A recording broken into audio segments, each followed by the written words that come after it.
लिए रखा है, जिसमें बाबा साहब अम्बेडकर कहते हैं भारत का वास्तविक इतिहास नाग बनाम ब्राह्मणों के बीच चले आ रहे संघर्ष का इतिहास है और अब वर्तमान के क्षत्रिय एवं राजपूत ये उन्हीं नागों के वंशज है। इस संदर्भ में क्या क्षत्रिय एवं राजपूतों का अलग से संगठन बनाना चाहिए? एक विचार मंथन।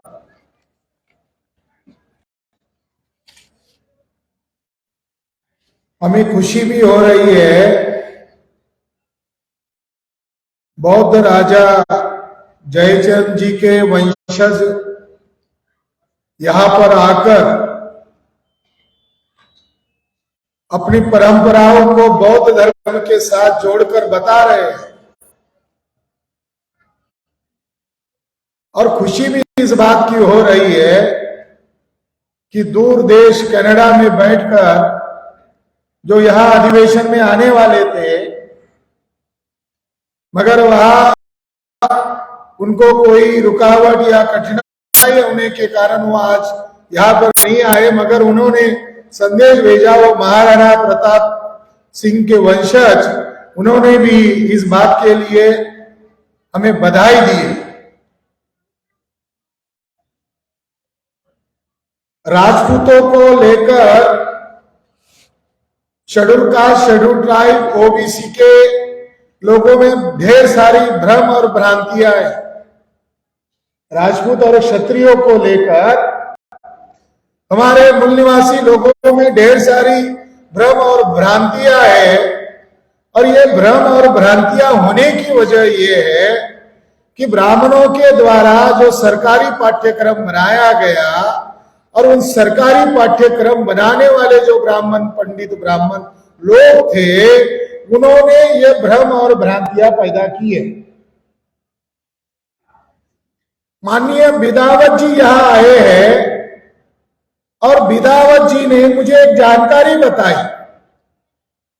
जानकारी ये बताई कि वो जिस कार्यालय में काम करते हैं बीएसएनएल विभाग में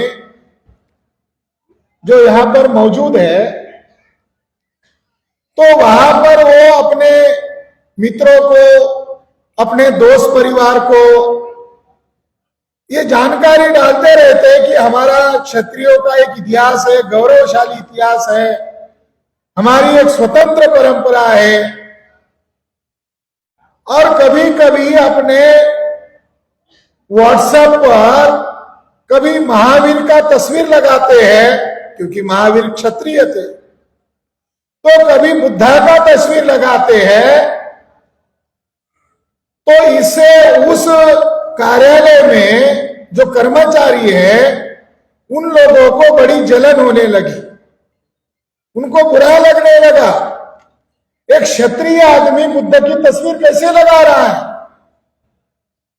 तो उन्होंने अपनी बात को अपने ढंग से बताने का प्रयास किया, मगर उसकी बात को उन लोगों ने उल्टा रिएक्शन दिया। तो इस बदले में उन्होंने बीकानेर बीएसएनएल विभाग के जो महाप्रबंधक थे उनको उन्होंने एक चिट्ठी लिखी। मैं उनकी अनुमति से वो चिट्ठी को ऑन रिकॉर्ड करना चाहता हूं। उन्होंने लिखा, इससे आपको पता चलता चलेगा कि जैसी हमारी और इन विदेशी ब्राह्मणों की लड़ाई चल रही है और हम बोल रहे हैं इसलिए लोगों को पता चल रहा है, मगर क्षत्रिय बनाम ब्राह्मणों की भी ये लड़ाई चल रही है, मगर वो सबको पता नहीं चल रही। क्षत्रिय और ब्राह्मणों की भी एक लड़ाई चल रही। उन्होंने लिखा, निवेदन है, उन्होंने अपने निवेदन में लिखा कि आपको बार बार समस्या मौखिक तौर पर बताने के बावजूद मेरे साथ न्याय नहीं हुआ है, अतः मुझे लिखित में आपको भेजना पड़ रहा है। जब से मैं भगवान बुद्ध का अनुसरण करने लगा हूं, मेरे आंतरिक वित्तीय सलाहकार मुझे आर्य से जोड़ने के जोड़ने पर दबाव बना रहे हैं। उनका ये कहना है राजपूत अथवा क्षत्रिय बुद्ध का अनुसरण नहीं कर सकते, सिर्फ एससी और एसटी के लोग ही उसका अनुसरण कर सकते हैं। मैंने गीता में पढ़ा है क्षत्रिय का धर्म क्षात्र धर्म है, इस कारण मुझे मानसिक तौर पर बार बार परेशान किया जा रहा है। मुझे बार बार मुगल पूत, बलात्कारी, लुटेरे की संतान कहा जा रहा है। भगवान बुद्ध रामदेव जी महाराज को बार बार गालियां देते हैं। क्षत्रिय राजपूत लुटेरे थे, बलात्कारी थे। हमने क्षत्रियों पर कई फिल्में बनाई है। अगर मैंने आरएसएस की विचारधारा को फॉलो नहीं किया तो उनकी केंद्र में सरकार है, मुझे परेशान किया जाएगा। अगर मुझे इस तरह से उन्होंने अपने निवेदन में कहा है, यानी बुद्ध की तस्वीर लगाने से, बुद्ध की आइडियोलॉजी को फॉलो करने से प्रशासन के अंदर जो ब्राह्मण लोग हैं उनको एक पढ़े लिखे क्षत्रियों के बारे में आपत्ति शुरू हो गई और उन्होंने जो उनके अंतर्गत जो विचार थे, अंतर्गत जो उनकी भावनाएं थी, उस भावनाओं को उन्होंने व्यक्त किया है। और वो भावना क्या बता रही है? ब्राह्मणों की सारी गंदगी व्यक्त कर रही है। यानी उनको मुगल पुत कहा, उनको बलात्कारी कहा और बड़े गर्व से कह रहे हैं कि हमने फिल्मों में राजपूत और क्षत्रियों को बहुत बदनाम किया है। साथियों, राजपूत और क्षत्रिय कौन है? 2001 का माइकल वामशाद का डीएनए रिपोर्ट आने के कारण 3 वर्णों का अपर कास्ट लोगों के साथ संबंध जोड़कर एक संशोधन सामने आया। माइकल वामशाद के संशोधन की सबसे बड़ी उपलब्धि यह है कि माइकल वामशाद एक विश्व मान्य यूनिवर्सिटी के प्रोफेसर है और उन्होंने भारत में कुछ जगहों के सैंपल टेस्ट लिए और सैंपल टेस्ट के आधार पर ब्राह्मणों का जो मातृभूमि है वेस्ट यूरेशिया, इसका उन्होंने पता लगा लिया। ये उनके डीएनए शोध की सबसे बड़ी उपलब्धि है। उनके डीएनए संशोधन की दूसरी बड़ी उपलब्धि यह है कि ब्राह्मण पुरुषों का डीएनए ब्राह्मणों की महिलाओं के साथ मैच नहीं होता है। इसकी वजह है कि ब्राह्मण आक्रमणकारी लोग आते समय औरतें लेकर नहीं आए, उन्होंने प्रोडक्शन के लिए अपनी संतति को पैदा करने के लिए यही के महिलाओं का इस्तेमाल किया। यानी 3.5% ब्राह्मणों ने 3.5% ब्राह्मण महिलाओं का इस्तेमाल किया। तो उन्होंने निष्कर्ष ये निकाला कि ब्राह्मण लोग विदेशी होने के कारण जातियों का निर्माण किया। जाति मैकेनिज्म, जाति का निर्मित का कारण माइकल वामशाद ने 2001 में ढूंढ लिया। अगर राजपूत और क्षत्रिय मूल निवासी है क्या? एक बहस है। राजपूत और क्षत्रिय मूल निवासी है क्या? हमें मालूम है। हम जिन विषयों पर चर्चा कर रहे हैं, पहले हमने संशोधन किया, बाद में हम इसके ऊपर चर्चा कर रहे हैं। हमारे मूल निवासी लोगों में ये बहस का या चर्चा का मुद्दा हो सकता है कि राजपूत और क्षत्रिय लोगों का संगठन बनाना चाहिए, ऐसा वामसेप के हैंडबिल में अगर विषय बनाया गया है तो सोच समझ कर बनाया होगा, मगर इसके पहले इस बात का जवाब देना होगा कि राजपूत और क्षत्रिय है कौन, हमारा उनके साथ संबंध क्या है, हमारा उनके साथ क्या ताल्लुकात है। इसलिए साथियों 2001 में एक डीएनए रिसर्च हुआ देश और दुनिया में इतिहास की बातों पर अभी नए तरीके से व्याख्या की जा रही है, और उसके लिए जो एडवांस साधन है डीएनए साइंस, इसके आधार पर रिसर्च किया जा रहा है, और इतिहास को सही ढंग से समझने का बहुत ही अच्छा साधन अगर कोई है वो डीएनए साइंस है। डीएनए साइंस राजपूत और क्षत्रियों के बारे में क्या कहता है? डीएनए साइंस में genetic sketch and the 6 population groups and Rajasthan study based on, ये एक रिपोर्ट सन 2011 में प्रकाशित हुआ। राजपूत लोगों के साथ साथ वहां की जो ट्राइब्स कम्युनिटी थी, 6 कम्युनिटी मिलाकर, यानी राजपूत का भी डीएनए टेस्ट किया गया और राजस्थान की ट्राइब्स कम्युनिटी का भी डीएनए टेस्ट किया गया। ये डीएनए रिपोर्ट वर्ल्ड वाइज है और बहुत महत्वपूर्ण है। भारत की ब्राह्मण बनिया मीडिया ने इसके बारे में सिंगल लाइन की कोई खबर तक नहीं छापी, और हमारा मूलनिवासी बहुजन समाज ब्राह्मण बनिया मीडिया की बातों को तवज्जो देता है, या उन्होंने जो बातें डाली गई उसी को अंतिम मानता है, इसलिए हमारे लोगों को पता ही नहीं चला। यह रिपोर्ट एंथ्रोपोलॉजिकल साइंस जर्नल के वॉल्यूम नंबर 109 में सन 2011 में प्रकाशित हुआ, और उसमें जो एक्सपर्ट साइंटिस्ट लोग थे उनके नाम इस तरह है: कल्लूर सरस्वती, खांगेन सोनी बाबू मेतई, प्रकाश रंजन, हरिप्रीत कौर, किरण कचोरिया, इसमें एक ब्राह्मण लेडी भी है सीमा भारद्वाज, गजनवी इद्रीस, ये साइंटिस्ट लोगों ने यह रिपोर्ट प्रकाशित किया। इस रिपोर्ट का सारांश क्या है, या यह रिपोर्ट राजपूत और क्षत्रियों के बारे में क्या बताता है?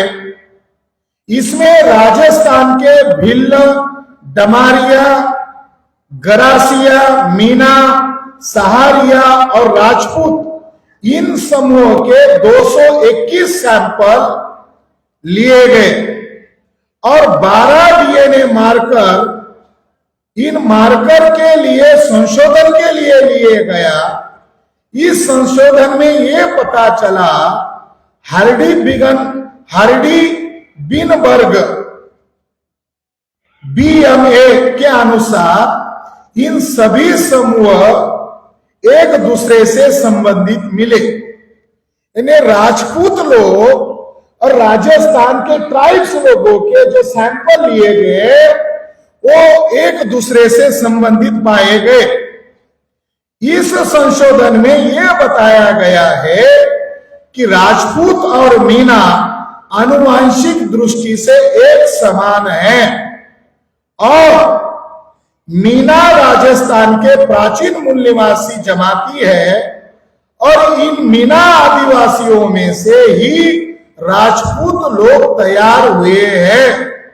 इसके विपरीत डमारिया, सहारिया, भिल्ल, गरसिया एक दूसरे से ज्यादा संबंधित नहीं है और अलग द्रविड़ी समूह से उत्पत्ति है।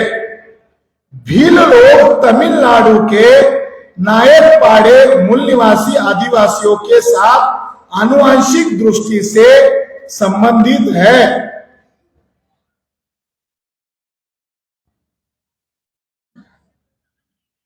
डमारिया लोग राजस्थान के नीलगिरी पर्वतीय प्रदेश के मूल निवासी आदिवासियों के साथ आनुवंशिक दृष्टि से डीएनए के आधार पर ज्यादा नजदीकी है, और डमारिया लोग भी खुद को भील तथा राजपूतों के वंशज मानते हैं।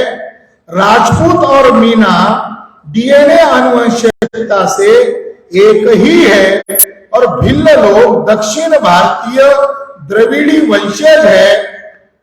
इन संशोधनों से यह बताया गया है कि प्राचीन सिंधु सभ्यता वर्तमान में पाकिस्तान, अफगानिस्तान, तुर्कमेनिस्तान, पर्शिया तटवर्ती प्रदेश और उत्तर मध्य तथा दक्षिण भारत तक फैली थी। ये इसमें बताया गया है कि राजपूत लोगों का डीएनए मीना और भिल्ल लोगों से ज्यादा संबंधित है और ये डीएनए अंतरराष्ट्रीय स्तर पर अमेरिका ने प्रकाशित कर दिया गया। तो इस आधार पर यह साइंटिफिक प्रूफ हो गया कि राजपूत और क्षत्रिय लोग मूल निवासी हैं। ये हमारी तरफ से ये बात चर्चा में लाना जरूरी है, क्योंकि ब्राह्मणों से ज्यादा हमारे लोग इस बात को ज्यादा तवज्जो देते हैं कि 2001 के डीएनए का क्या करें। तो ब्राह्मण लोगों ने इस डीएनए रिपोर्ट को जानबूझकर अनदेखा किया।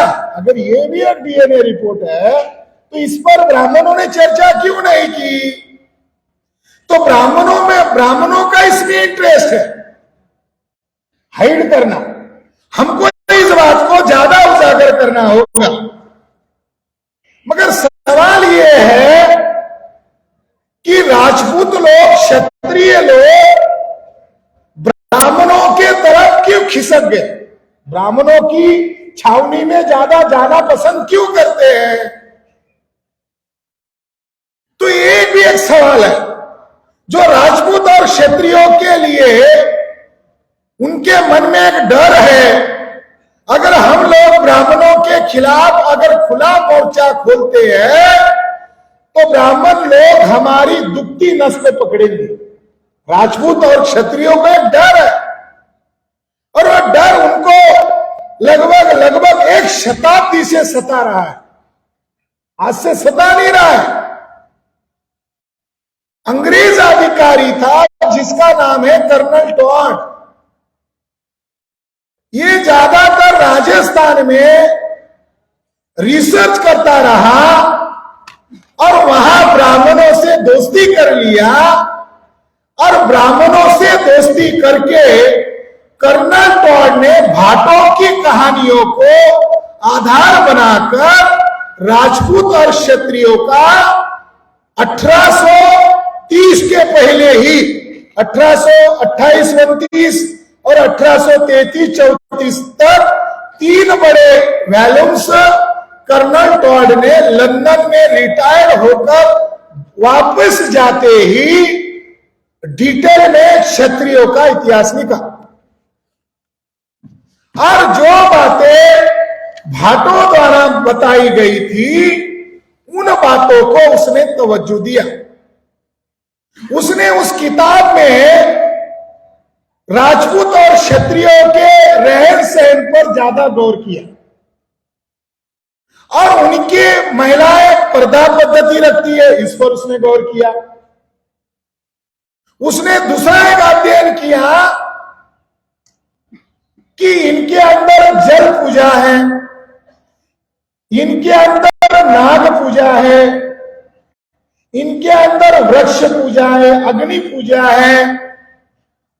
तो उसने एक थ्योरी को प्रोड्यूस किया। संशोधन में हाइपोथेसिस एक सिद्धांत होता है, अनुमान थ्योरी। उसने एक अनुमान थ्योरी को पैदा किया और उसका ज्यादा संभावना यह है कि ब्राह्मणों ने वो थ्योरी को प्रोड्यूस करने के लिए उसको कहा गया, क्योंकि जब ब्रिटिश लोग भारत में आए 1818 में पेशवाओं का पतन हुआ, मुगलों का पतन नहीं हुआ। 1818 में पेशवा ब्राह्मण का पतन हुआ और 1825-28 में लेखन चल रहा है, तब भारत में मुगलों का राज था और राजपूत लोग ब्राह्मणों से ज्यादा दुखी थे। इसलिए राजपूत लोग मुगलों की तरफ ज्यादा झुकाव रखते हैं न कि ब्राह्मणों की तरफ। तो अंग्रेजों ने देखा कि अगर यहां पर राज करना है तो मुगलों के साथ राजपूतों का गठजोड़ तोड़ना होगा, उनको इकट्ठा नहीं आने देना है, तो एक फेक थ्योरी को पैदा करना होगा। और इसके लिए अंग्रेज और ब्राह्मणों की मीटिंग हुई और उसके तहत कर्नल टॉड ने एक थ्योरी को पैदा किया। उस थ्योरी का नाम है कि राजपूत और क्षत्रिय लोग ये सिथिनियन कम्युनिटी है। सिथिनियन कम्युनिटी का अर्थ ब्राह्मण लोगों ने 1935 के बाद जब अंग्रेज जाने की तैयारी में लग गए तो सभी ब्राह्मण लोगों ने, जिसमें आरजी भंडारकर है, जिसमें मुखर्जी है, पांडे है, चौबे है, दुबे है, इन सभी ब्राह्मण लोगों ने सिथिनियन लोगों को कहा बाहरी लोग है। आगे जाकर उन्होंने क्या कहा, वही बातें हम लोग सुनते हैं। उन्होंने आगे जाकर कहा कि ये राजपूत और क्षत्रिय लोग शक कुशान हुनों की औलाद है। तो शक कुशान हुनों का नाम हमारे लोगों ने कहां तक पढ़ लिया, इतिहास की किताबें ढूंढकर नहीं पढ़ा, बल्कि सरकारी जो पाठ्य पुस्तकें थे वही तक पढ़ा। और सरकारी पाठ्य पुस्तकों का इतना बड़ा संस्कार हो गया, अभी तक राजपूत और क्षत्रियों में बहुत अच्छे अच्छे विद्वान हैं जो इस बात के लिए ब्राह्मणों से लड़ रहे हैं, हम बाहरी नहीं है, तुम बाहरी हो, मगर उनकी बात बाहर नहीं जाती है क्योंकि उनका दायरा केवल उनकी कम्युनिटी तक है। साथियों, ये सिथिनियन थ्योरी क्या है? सिथिनियन थ्योरी का मतलब क्या होता है? सिथिनियन थ्योरी का मतलब होता है शक लोग। शक शब्द कहां से आया? इसको जानने और समझने के लिए आपको ये बात को समझना होगा कि 718 में, सन 718 में चित्तौड़ का जो राजा था मानसिंह, चित्तौड़ का जो राजा है मानसिंह, मगर ब्राह्मण लोगों ने मानसिंह का केवल सिंगल नाम जिक्र करते, मानसिंह, मगर उनका वास्तविक नाम है मानसिंह मौर्य। ये राजा चित्तौड़ का राजा है और जो उनके 36 गोत्र या कुल है क्षत्रिय या राजपूतों के, तो 36 गोत्र या कुल में मौर्य एक गोत्र है या मौर्य एक कुल है। पल भर के लिए मान लो कि क्षत्रिय राजपूत अलग कम्युनिटी है और हम एससी एसटी ओबीसी अलग है, मगर सवाल खड़ा होता है कि उन 36 कुलों में एक मौर्य का राजा क्या कर रहा है, जिसके साथ हम एससी एसटी ओबीसी के लोग सम्राट अशोक के साथ अपना लिंकअप कर रहे हैं, अपने इतिहास को ढूंढ रहे हैं। तो ये मानसिंह मौर्य सम्राट अशोक का 7वीं शताब्दी में राज कर रहा वंशज है और वो चित्तौड़ में है। उन्होंने अपनी बहन का लड़का बप्पा रावल को दत्तक लिया, ये पोत्री के ऐसा इतिहासकार बताते हैं, इसीलिए उन्होंने बप्पा रावल को अडॉप्ट किया। और बप्पा रावल ही वो व्यक्ति है जिसने सिसोदिया वंश को बढ़ाया, यानी जो राजा मानसिंह मौर्य था उसी डायनेस्टी का एक राजा आया जिसका नाम बप्पा रावल है और वो सिसोदिया वंश का वंशज माना जाता है। उसी का वंशज महाराणा प्रताप का आज बात कर रहा था। और जब शिवाजी महाराज की लड़ाई ब्राह्मणों से शुरू हुई तो शिवाजी महाराज ने कायस्थ मंत्री को राजस्थान भेजा था और शिवाजी महाराज ने ब्राह्मणों को हराने के लिए अपनी वंशावली जिस खानदान से जोड़कर बताई वो सिसोदिया वंश का था। सिसोदिया वंश मौर्य खानदान का वंश है। इसलिए हमें राजपूत और क्षत्रियों के इतिहास में झांकना पड़ेगा, ये हर एक को ढूंढना होगा। साथियों, ये शक, कुषाण, हून कौन है? तो मौर्य राजा 2,2500 वर्ष पहले अपने अभिलेखों में लिखता है, मेरी राज्य की सीमाएं यहां तक फैली हुई है। तो उसने उसमें अफगानिस्तान का एरिया को कहा जहां पर मेरा राज्य है, योन, कंबोज, या भी मेरा राज्य है। और साउथ इंडिया में कहा केरल कुत्त तक मेरा राज है, जिसको आज केरला कहा जाता है।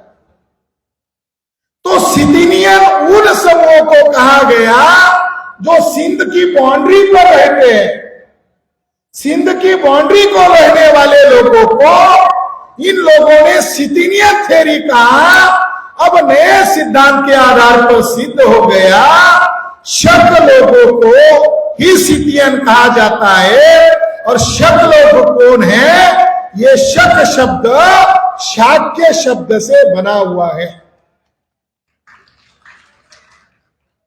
पाली शब्द शक को पर्शियन में शक कहा जाता है, ग्रीक भाषा में साइथा या सिथियन कहा जाने लगा।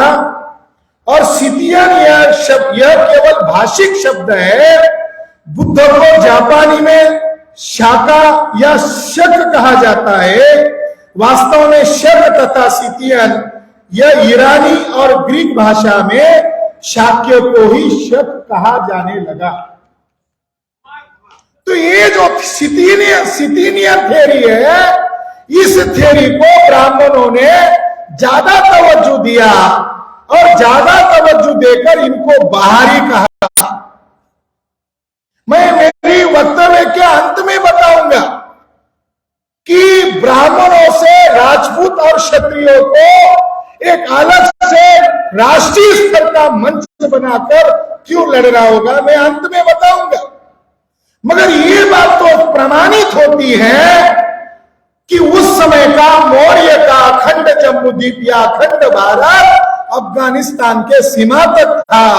तो अफगानिस्तान का आदमी भी यहां तक आता है, कश्मीर तक। बाहरी कहां है? अशोक खुद कह रहा है बाहरी कहां है। अशोक छोड़ो, कुषाण लोग, मिलिंद राजा जो राज किए, वो लोग भी बाहरी नहीं है, बल्कि वो मूल्यवासी लोग हैं। कनिष्क, हुविष्क, ये भी बौद्ध लोग हैं। और भारत के लोगों ने उनको बौद्ध राजा के तौर पर स्वीकार किया था।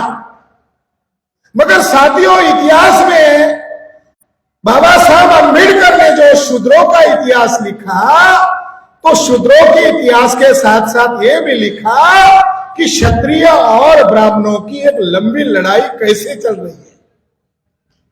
शूद्रों के इतिहास के साथ साथ बाबा साहब अम्बेडकर ने क्षत्रिय बनाम ब्राह्मण की लड़ाई लिखी। रिवोल्यूशन एंड काउंटर रिवोल्यूशन नामक एक ग्रंथ लिखा, उसमें एक सेपरेट चैप्टर है क्षत्रिय वर्सेस ब्राह्मण्स। तो बाबा साहब अम्बेडकर हमें इंगित कर रहे थे कि क्षत्रिय लोगों का कनेक्शन बौद्ध साम्राज्य के साथ है, बौद्ध इतिहास के साथ है। और जिसे रामायण महाभारत कहा जाता है, ये रामायण और महाभारत के कारण ही क्षत्रियों का दिमाग खराब हो गया है। सबसे ज्यादा अगर कोई खतरा है क्षत्रियों के दिमाग में भी जो गलत बातें ठुसाई गई है, वो ठुसाने की वजह है ब्राह्मणों द्वारा रचित रामायण और महाभारत। ओबीसी का भी दिमाग रामायण और महाभारत के द्वारा ज्यादा खराब कर दिया गया। और रामायण और महाभारत एक कुटिल षड्यंत्रकारी ग्रंथ है। ब्राह्मण भी इसे धर्म ग्रंथ नहीं मानते, ये केवल महाकाव्य है और इसमें केवल कपोत कहानियां हैं। और रामायण और महाभारत में विलन के तौर पर, खलनायक के तौर पर अगर किन्हें प्रस्तुत किया गया है, एक तो क्षत्रियों को किया गया है और दूसरा समूह नाग लोग है। क्षत्रिय और नाग लोगों को रामायण और महाभारत में क्षत्रिय प्रस्तुत किया। रामायण का नायक अगर राम है और राम अगर क्षत्रिय है तो ब्राह्मण लोग वाल्मीकि रामायण में ब्राह्मणों ने लिखते समय खबरदारी ली, राम को दशरथ का पुत्र नहीं बताया, राम को अश्वमेध यज्ञ करके ब्राह्मणों से पैदा किया हुआ दिखाया। इसका मिथकीय दृष्टिकोण से अगर अर्थ निकालोगे तो ब्राह्मण लोग राम का इस्तेमाल कर रहे हैं और ऊपर से राम का बाप भी बदल रहे हैं।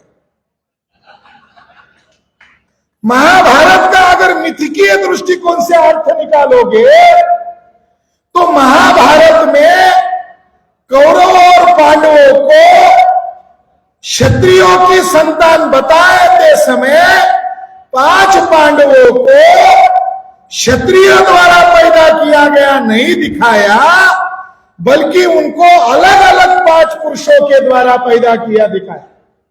ये क्षत्रियों का अपमान है, ये चरित्र हनन है।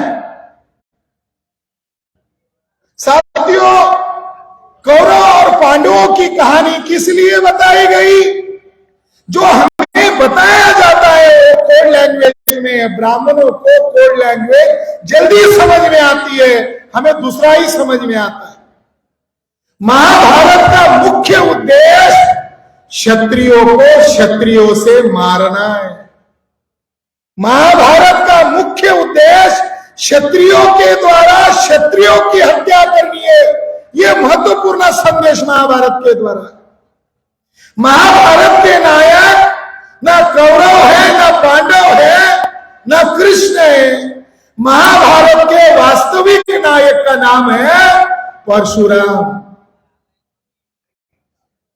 महाभारत का जो वास्तविक नायक है उसका नाम है परशुराम, और परशुराम का संदर्भ महाभारत में 130 बार आता है।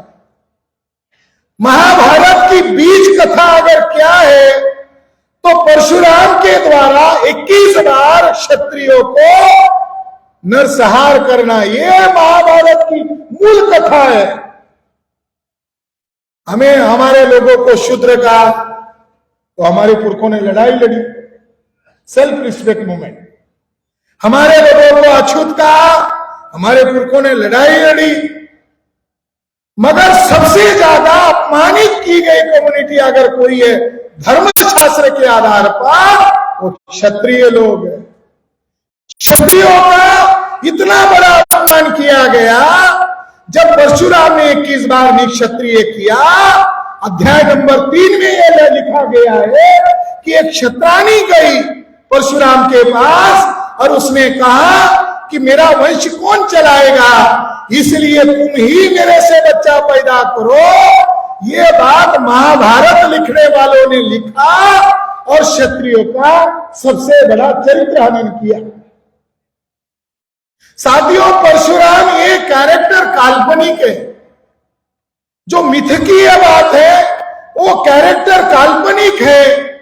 वास्तविक इतिहास क्या है तो बंगाल का एक बागची नामक इतिहासकार है, उसने भी इस बात को स्वीकृति दी, और अमेरिका का एक फिट्जगेराल्ड नामक एक विद्वान है जो महाभारत पर पीएचडी किया और महाभारत के ऊपर उसने 12 वॉल्यूम में बड़े बड़े कमेंट्री वॉल्यूम लिखे। तो उसका ये कहना है महाभारत ये बौद्धों के खिलाफ लिखा गया एक साजिशपूर्ण ग्रंथ है, और महाभारत में जो परशुराम कैरेक्टर आया है ये कैरेक्टर महान सम्राट अशोक मौर्य इसके प्रतिक्रिया में ब्राह्मणों ने बनाया हुआ एक कपोल कल्पित पात्र है। ब्राह्मणों को कई शताब्दियों तक सम्राट अशोक का डर सता रहा था। जब कलिंग युद्ध हुआ लाख 1.25 ब्राह्मणों को काट दिया था, कण्व ब्राह्मणों को। तो ब्राह्मणों को डर सताने लगा और ब्राह्मणों को भयमुक्त करने के लिए ब्राह्मणों ने काल्पनिक पात्र परशुराम को उन्होंने निर्माण किया। साथियों, परशुराम जो कैरेक्टर है, ये सम्राट अशोक के डर को भगाने के लिए पैदा किया गया काल्पनिक कैरेक्टर है। महात्मा ज्योतिबा फुले जब इतिहास समझाकर लोगों को बता रहे थे, तो ब्राह्मणों को चुनौती देते हुए उन्होंने कहा था कि मैं परशुराम को नोटिस भेजता हूं, आज से 6 महीने के अंदर हाजिर हो जा। ज्योतिराव फुले भी ब्राह्मणों की काल्पनिक कथा का अर्थ समझ रहे थे। फिट्जगेराल्ड महोदय क्या कहते हैं? फिट्जगेराल्ड महोदय ये कहते हैं, महाभारत में जो धर्म बताया गया है वो वास्तव में बौद्ध धर्म के प्रति भयंकर द्वेष के कारण बताया गया है कि संपूर्ण धरती अधर्मी क्षत्रियों से पूरी तरह व्याप्त हो चुकी है। वे लोग वेदों को नहीं मानते, ब्राह्मण देवता और उनके विधियों को नहीं मानते तथा धर्म और वेद जानने वाले को जरा भी महत्व नहीं देते हैं। महाभारत में इस तरह के ब्राह्मण उत्पीड़क क्षत्रियों का वर्णन मिलता है जो बौद्ध धर्मीय होते हैं। उन क्षत्रियों को गालियां देते हुए महाभारत का ब्राह्मण कहते हैं कि ये लोग लोभी है, भ्रमित है और उनमें कई दोष है। ऐसे दानवी या राक्षसी क्षत्रियों को नष्ट करने के लिए ही महाभारत में परशुराम की कथा बनाई गई है, जो इन क्षत्रियों का 21 बार नरसंहार करता है। यानी फिट्जगेराल्ड महोदय ने यह निष्कर्ष निकाला कि क्षत्रियों को लोभी, दुष्ट, ब्राह्मण उत्पीड़क तो कहा ही, मगर उनको दानव भी कहा, उनको राक्षस भी कहा। साथ ही बौद्ध धर्म के और बौद्ध क्षत्रियों के प्रतिक्रिया में लिखा गया ग्रंथ है। महाभारत ये बौद्धों के खिलाफ लिखा गया